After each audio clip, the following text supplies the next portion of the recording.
성도 여러분 안녕하십니까? 오늘 12과 교과 공부하도록 하겠습니다. 12과 제목은 가이사랴에서 감금됨.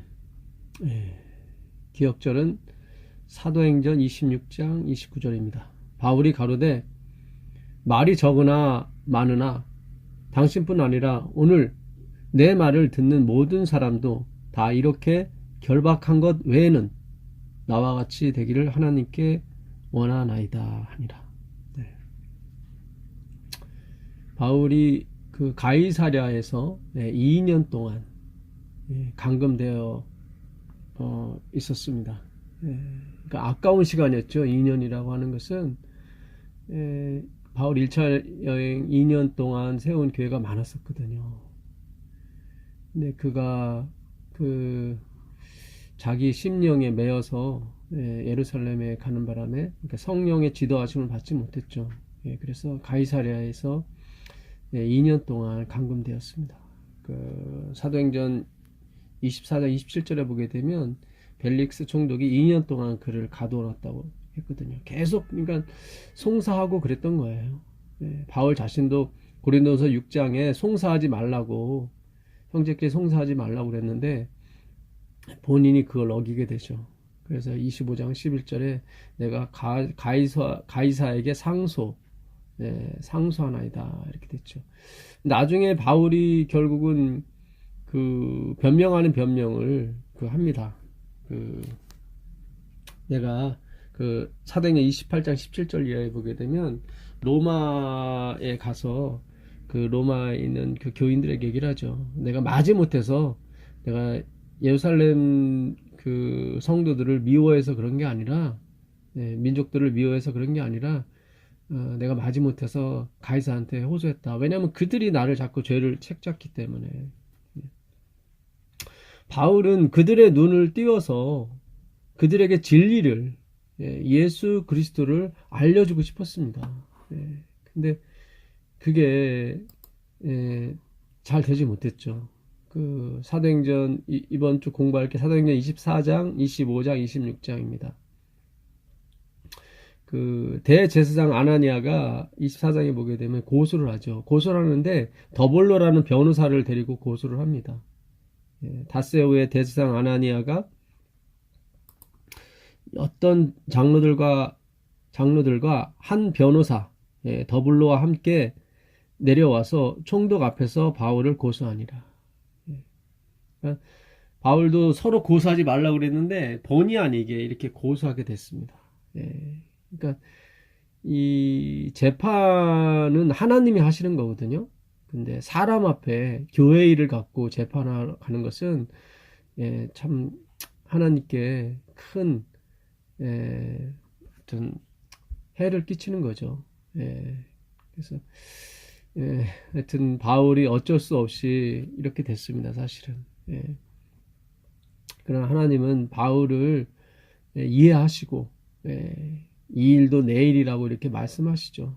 염려하지 말라고. 바울을 부름에 더블로가 송사하여 가로되 벨릭스 각하여 우리가 당신을 힘입어 태평을 누리고 아주 엄청난 아부입니다. 이 행위로 가는 이 신앙은 이 인간의 권세와 그 인간이 가지고 있는 그런 가치에 굴복을 하게 되죠. 이게 이런 현상입니다. 결국 엘렌 화이트 미국 교회가 타락한 이유가 기독교인에게만 참정권과 그 공직 자리를 줬기 때문에 사람들이 형식상으로 침례를 받았다는 거죠. 그러니까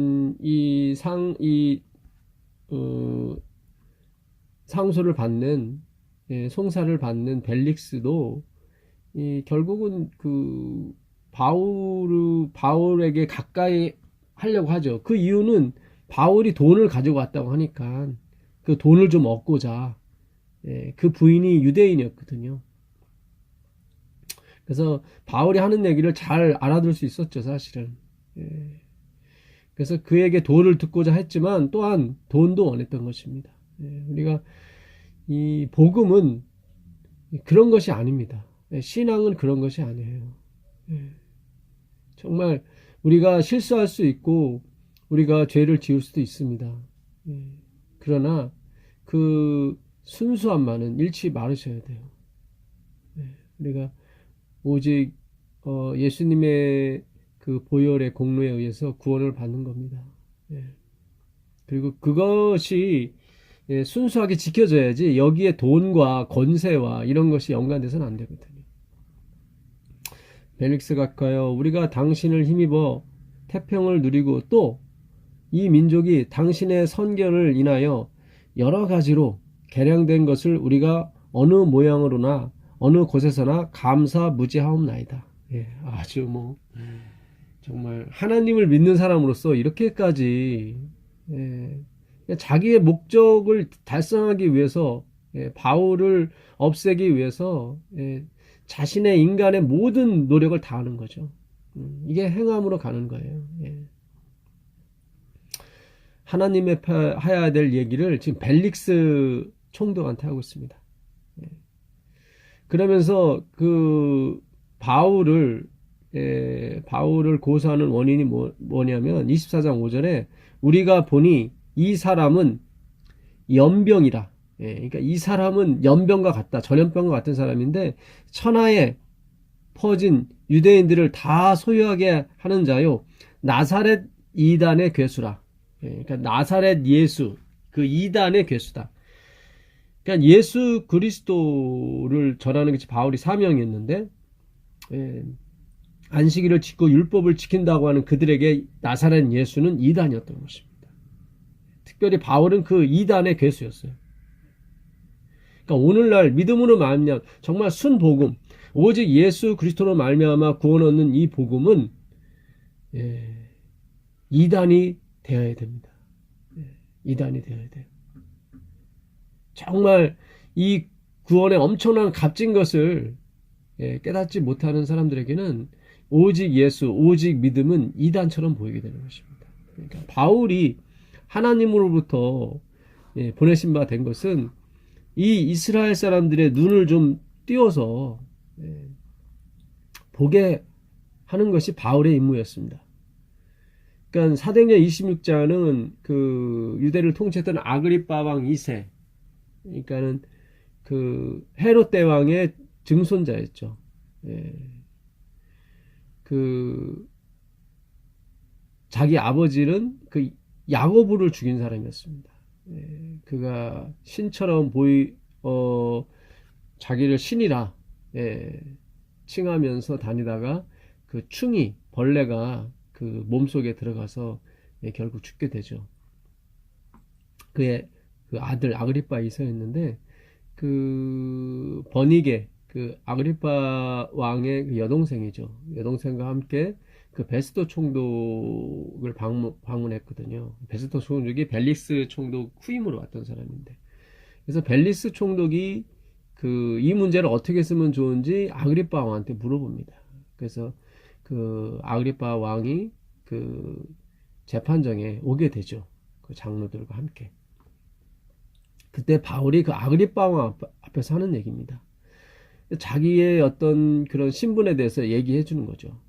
자기는 교회를 핍박했던 사람들이고 지금 여러분들이 나를 핍박한 것처럼 나도 잘 모르고 예수 믿는 사람들 이단이라고 잡았다. 그러나 내가 예수님을, 하나님을 만난 뒤로 그것이 아니라는 걸 깨닫게 됐다. 그리고 하나님이 나를 보내신 이유는 이것이다 하면서 사도행전 26장 17절에 이스라엘과 이방인들에게서 내가 너를 구원하여 저희에게 보내요. 그러니까 이스라엘과 이방인으로부터 내가 너를 구원해내고 다시 그들에게 보낸 목적은 그 눈을 뜨게 하여 어두움에서 빛으로, 그렇죠? 그 눈을 뜨게 하여 어두움에서 빛으로 사단의 권세에서 하나님께로 돌아가게 하고 죄사함과 나를 믿어 거룩하게 된 무리 가운데에서 기업을 얻게 하려 하심이라. 그러니까 그 하나님은 다 짝으로 만드셨거든요. 그러니까 어두움과 빛이에요. 그러니까 빛을 설명하기 위해서 어두움을 만드신 거예요. 그러니까 아랫물과 윗물, 윗물은 이제는 예수님의 배에서 나오는 진리의 물이죠. 예, 그것을 깨달지를 못하니까 아랫물을 주신 거예요. 아랫물. 우리가 물을 먹으면 시원하고 상쾌하고 병도 낫고 그렇지 않습니까? 예, 그런 것처럼 하나님의 진리를 먹고 살아야 된다는 것을 가르쳐 주기 위해서 하나님이 아랫물로서 윗물을 설명하시는 거죠. 이렇게 짝을 만드시는 거예요.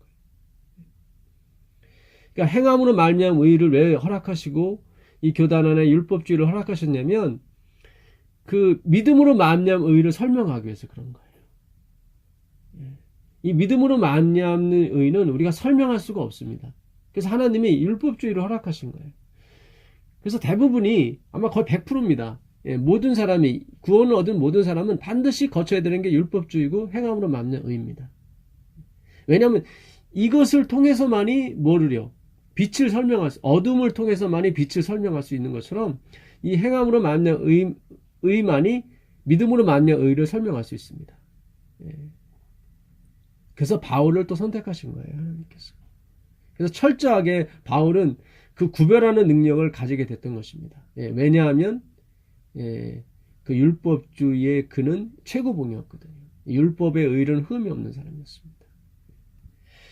이 믿음으로 말미암는 의를 계속 주장하다 보면 그럼 율법은 아무것도 아닌가, 율법은 폐하됐던가 그렇게 설명할 수가 있는데 그거는 오산인 거예요. 그러니까 그 이스라엘 백성들이 바울과 예수님을 오해해서 이단이라고 한 이유 중에 가장 큰 것이 그들이 율법을 파괴한다고 생각했거든요.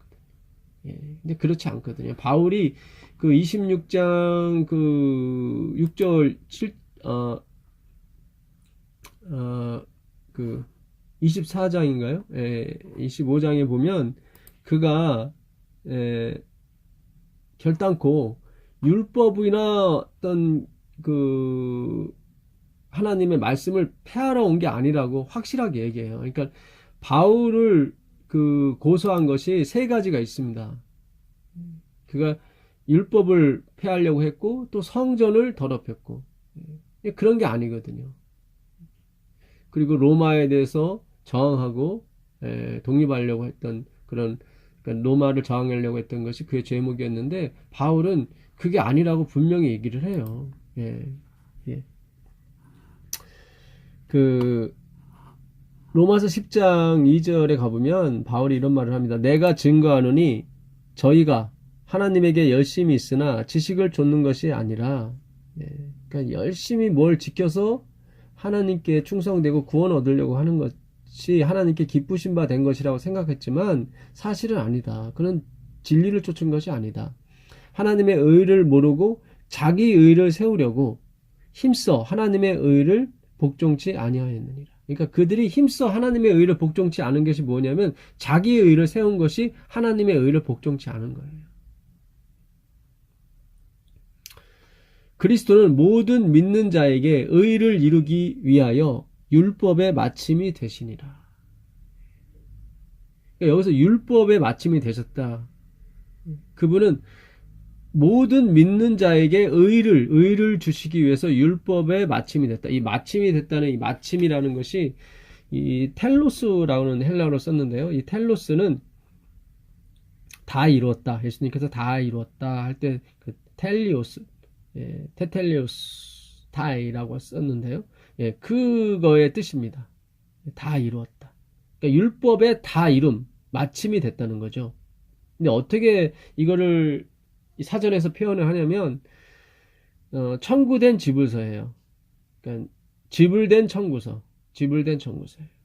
그러니까 계속 청구를 해요. 지키라고. 그러니까 하나님의 다른 신을 섬기지 마라.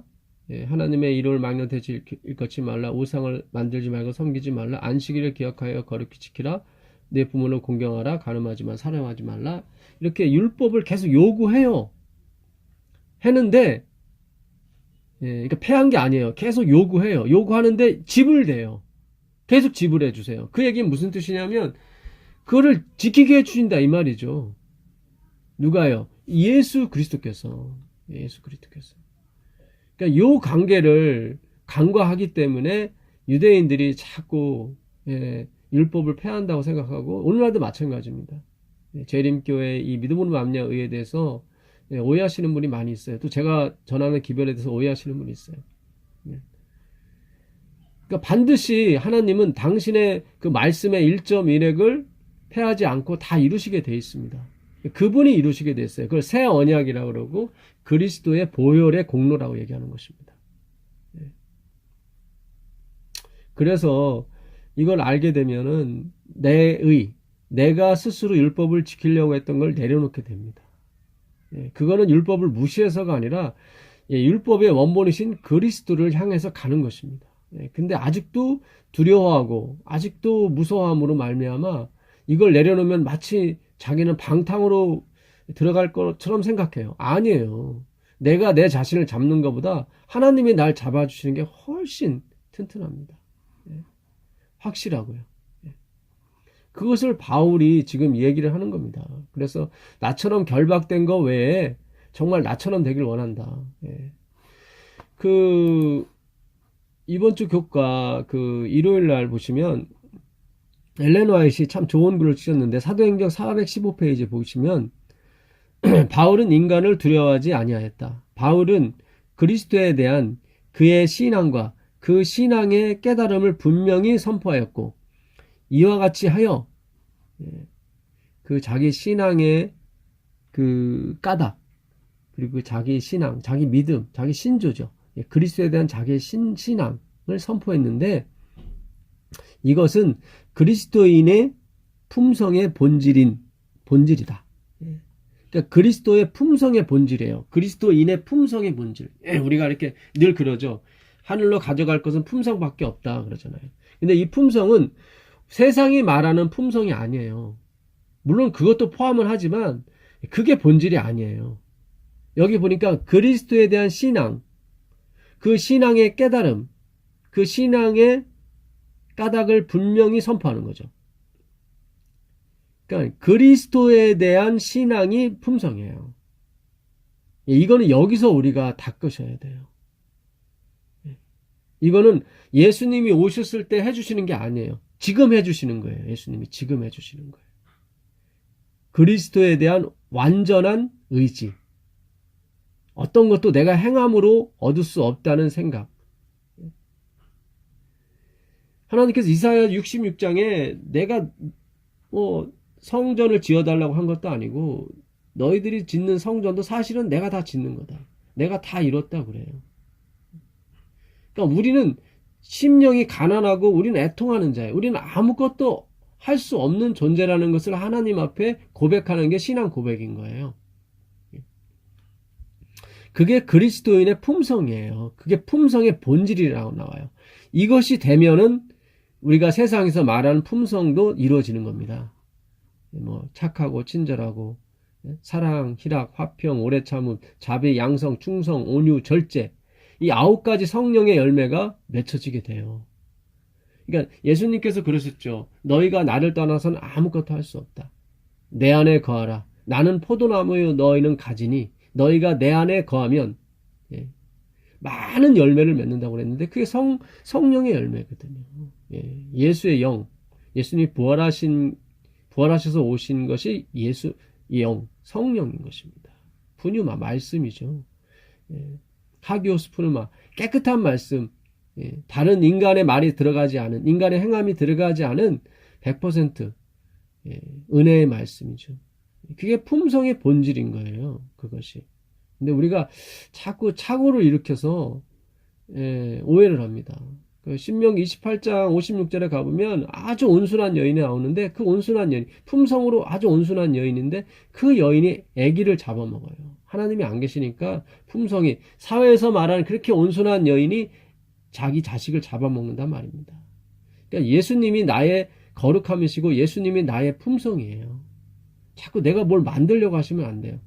그러니까 모세가 그 민수기 12장 3절에 가보면 모세만큼 온유함이 승한 자가 없다고 그랬거든요. 그러니까 모세가 이 세상에 어떤 사람보다도 예수님 빼고 온유함이 최고였던 사람이에요. 근데 가나안 땅에 못 들어갔잖아요.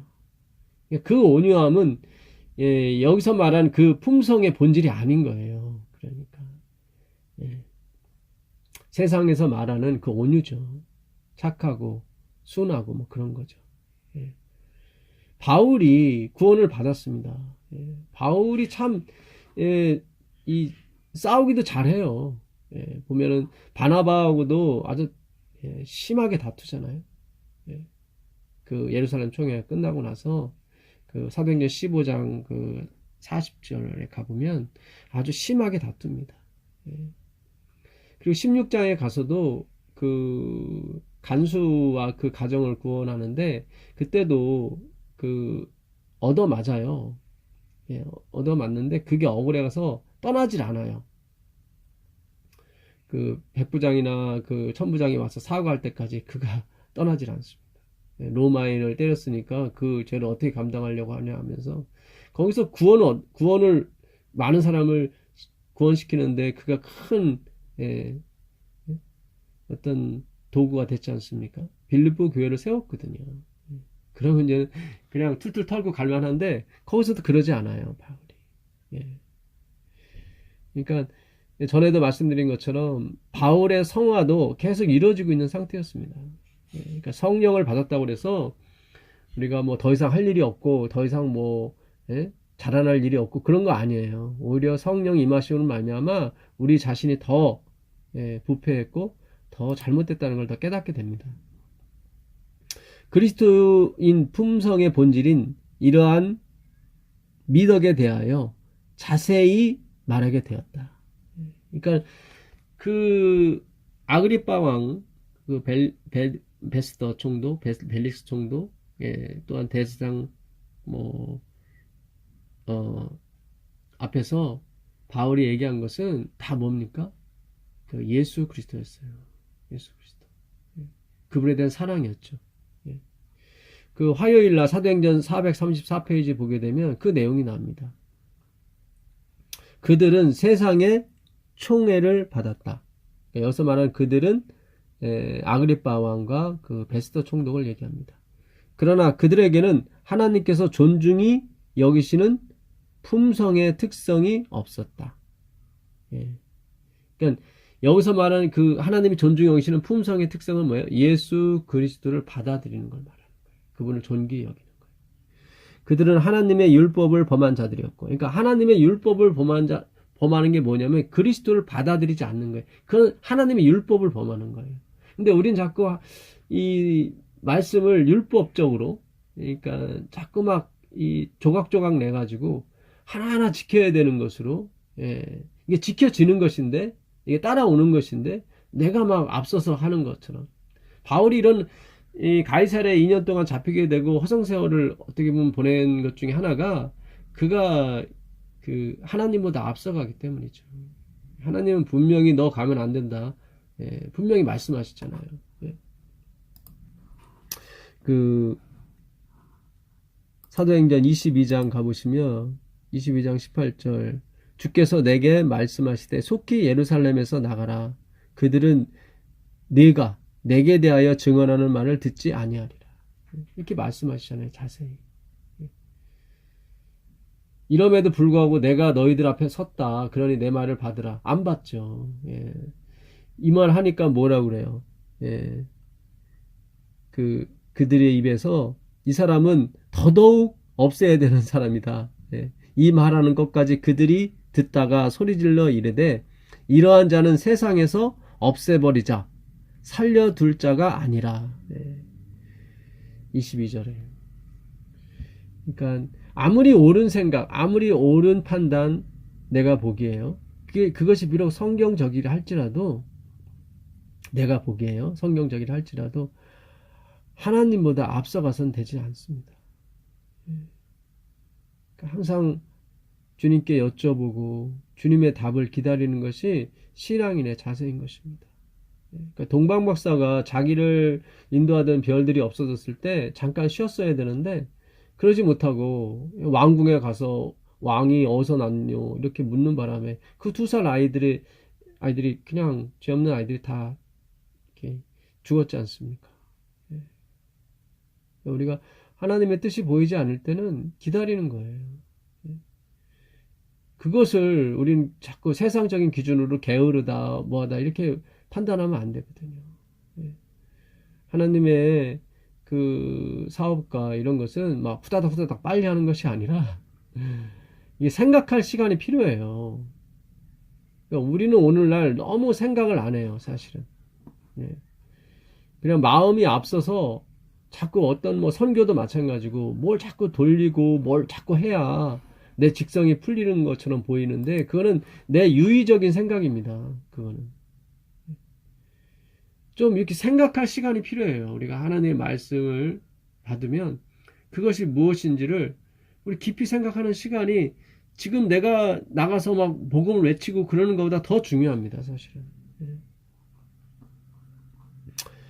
그 수요일 날 초기 문제 207페이지에 보게 되면 그 바울이 전한 기별에 대해서 나옵니다.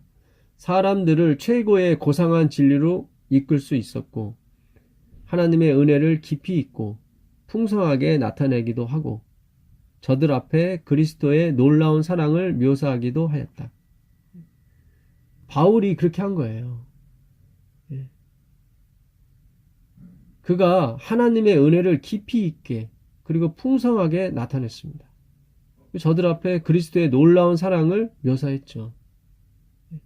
그러니까 지금 사도행전 26장에 나오는 얘기는 그 바울이 엄청난 분량의 변론이 있었을 텐데 그걸 축약한 것 뿐이에요. 그러니까 바울이 자기가 그렇게 소개를 해요. 그러니까 바울이 전하는 것은 진짜 율법이었습니다. 진짜 율법. 그 사도행전 26장으로 가보시면 그 9절부터 한번 보세요. 9절부터 보시면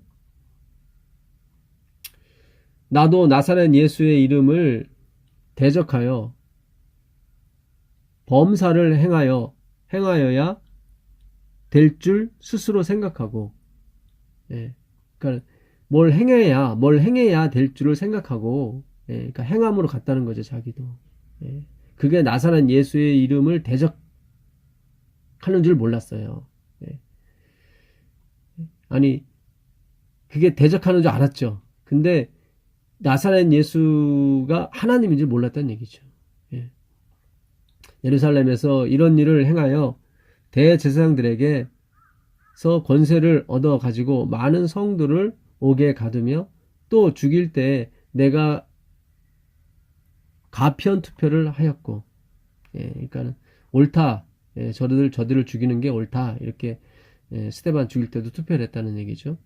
또 모든 회당에서 여러 번 형벌하여, 그러니까 그리스도인들을 잡아다가 막 채찍으로 때리고 그랬다는 거죠.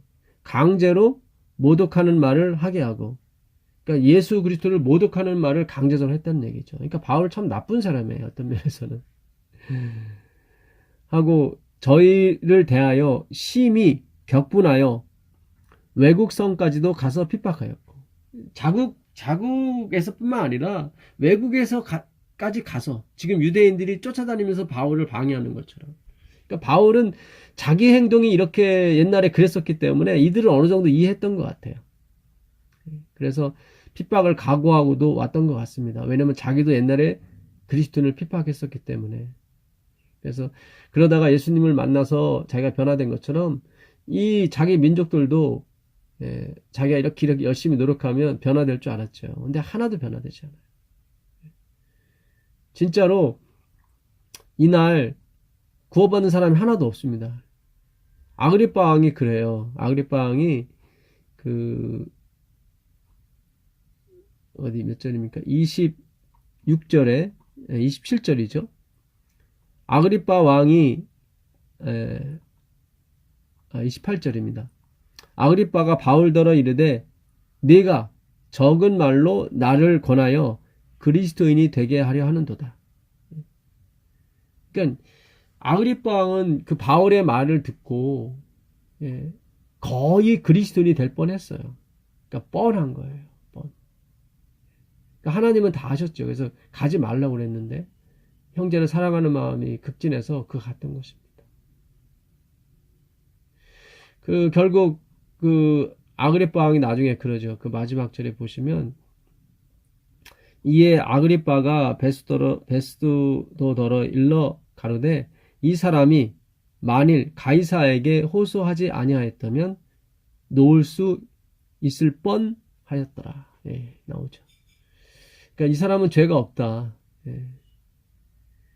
그러니까 만약에 가이사한테 상소하지 않았다면, 호소하지 않았다면 이 사람은 놓아줄 뻔했다. 예. 그러니까 자기도 그리스도인이 될 뻔했고, 예, 바울도 노임을 받을 뻔했던 거죠. 예. 그러나 바울은, 예, 그가 노임을 받든 안 받든 이 하나님의 복음을 전하기를 원했던 것입니다. 예. 그가 이 세상의 그 권력과 이 세상에 있는 그 화려한 것들이 아무 쓸모가 없다는 것을 너무 잘 알았거든요. 그 목요일 날그 예언의 신에 보게 되면 사도행적 435페이지입니다. 아그리빠 왕은 이제 바울에게 자신을 위하여 말하도록 자유를 주었다. 세상의 부와 지위가 얼마나 무가치한 것인가를 알기 때문에 사도는 그와 청중의 눈부신 허식이나 높은 계급으로 인하여 당황하지 아니하였다. 그러니까 바울은 너무 잘 알고 있었어요. 또한 하늘을 가봤거든요. 삼층천 하늘을 가본 뒤로 바울은 이 세상의 부와 지위가 얼마나 무가치한 것을 알게 됐습니다. 우리가 보기에는 사실 그렇지 않잖아요. 이 세상의 부와 지위가 하나님이 일하는데도 크게 쓰임을 받을 수 있다고 생각하고 그러잖아요. 그래서 우리가 열심히 돈도 벌고 또 열심히 높은 자리에 올라가려고 하는 거 아닙니까? 제가 그걸 나쁘다고 하는 것이 아니라 그것이 주가 아닌 거예요. 그것은 가지에 불과한 것입니다. 물론 하나님이 부와 지위를 사용할 수 있죠. 그러나 하나님은 그것이 없어도 할 수가 있습니다. 물론 또한 그것도 사용하시고요. 그러나 그것이 주 목적은 아닌 것입니다. 우리가 하나님 사업에 동참케 하시기 위해서 그것을 사용하시는 거지, 그것이 정말 가치가 있다거나 그래서 그런 것은 아닌 것입니다.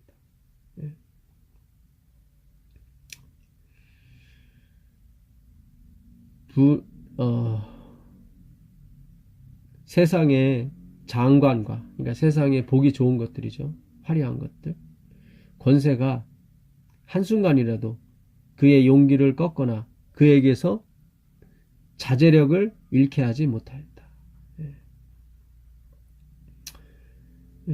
정말 우리가 이렇게 바울과 같은 경험을 해야 됩니다. 세상의 장관이나 권세가 한순간이라도 우리의 예수님에 대한 그 신앙과 용기를 꺾지 않을 수 있도록,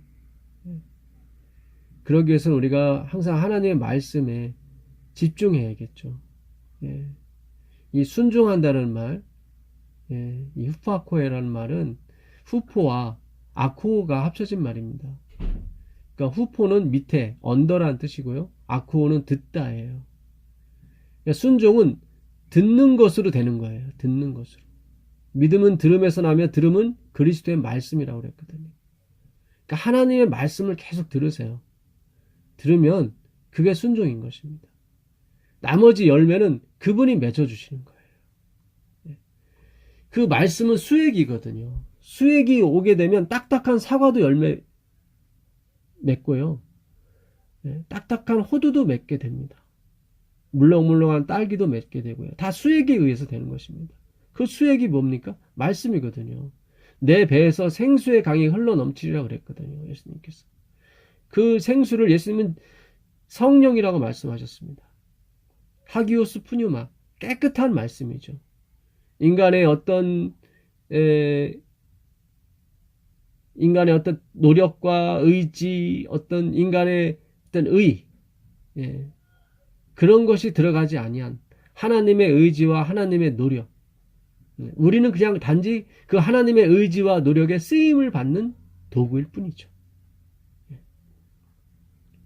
우리가 사랑의 빛 외에는 지지 말라고 하나님께서 말씀하시거든요. 그 말씀은 사랑의 빛만 지라는 거예요. 그러니까 사랑의 빛은 꼭 지라는 거예요. 그러니까 우리가 빛이 있어야 돼요. 이 세상에 대한 빛, 재물에 대한 빛이 아니라 사랑의 빛은 항상 갖고 있으셔야 됩니다. 그 얘기는 뭐냐면 갚지 말라는 거죠. 하나님께서 우리에게 주신 사랑입니다. 우리는 빚진 자예요. 갚으시면 안 돼요. 왜냐면 성경 말씀에 로마서 13장 8절에 피차 사랑의 빛 외에는 지지 말라고 했던 것은 사랑의 빛은 지라는 얘기거든요. 이것이 율법의 완성이라고 그랬습니다. 바울도 이 엄청난 사랑의 빛을 진 거예요. 하나님께. 계속 빛을 지라는 것은 갚지 말라는 얘기입니다. 그럼 우리가 하는 헌금, 우리가 하는 헌신, 우리가 하는 노력은 뭡니까? 갚는 게 아니에요. 그것은. 왜냐면 갚지 말라고 했으니까. 빚은 여전히 있고 그저 갚을 길 없는 그 은혜에 반응하는 것 뿐입니다. 그걸 인정하는 것 뿐이에요. 그래서 우리의 헌신이 나오는 거고 우리의 헌금이 나오는 것 뿐입니다. 갚는 게 아니에요. 그러니까 자꾸 갚으려고 하시면 안 돼요. 내가 받지도 않았는데 자꾸 드리려고 하셔도 안 되고 받으셔야 됩니다. 하나님의 은혜와 사랑을 받으십시오. 그리고 누리십시오. 계속 누리세요. 그럼 우리 마음 가운데 미안한 마음이 계속 들 겁니다. 계속 들 거예요. 죄송하고 송구한 마음. 그것을 성화라고 하는 것이고 그것을 찬송이라고 하는 것입니다. 찬양이라고 하는 것이고 반드시 노래로 표현되지 않아도 되는 것입니다. 그래서 성전에 가고 싶고 하나님 말씀이 듣고 싶고 그것이 성도의 삶인 것입니다. 지금 삼성전자에 가서 핸드폰 만들으라고 하나님이 이 땅에 보내신 것이 아니거든요. 하나님은 하늘에 우리의 전혀 노력도 첨가하지 아니한 우리의 힘이 첨가하지 아니한 그 삼성전자가 만든 것보다 훨씬 억만 배 훌륭한 새 예루살렘 성을 만들어 놓으셨어요. 그것이 신앙인 것입니다. 우리가 그걸 값없이 받는 것입니다. 오늘 우리의 신앙을 재조명하는 그런 사도행전이 되길 바랍니다. 그리고 다시 한번 자꾸 서둘지 마시고 자꾸 뭐 전도해야 된다 뭐 해야 된다 그런 압박감 눌리지 마시고 그 말씀 훅파고 순종하십시오. 그냥 듣기만 하세요. 그러면 그 말씀 그 수액이 그 수액을 받기만 하면 내가 뭘 만들려고 하지 않아도 저절로 사과라는 열매, 딸기라는 열매, 호두라는 열매가 맺혀지게 되어 있는 것입니다. 그래서 우리가 하는 헌신과 노력과 헌금이 결코 갚는 것이 아니기 때문에 나의 자랑과 나의 가치의 표현이 되지 않는 것입니다. 갚지 마십시오.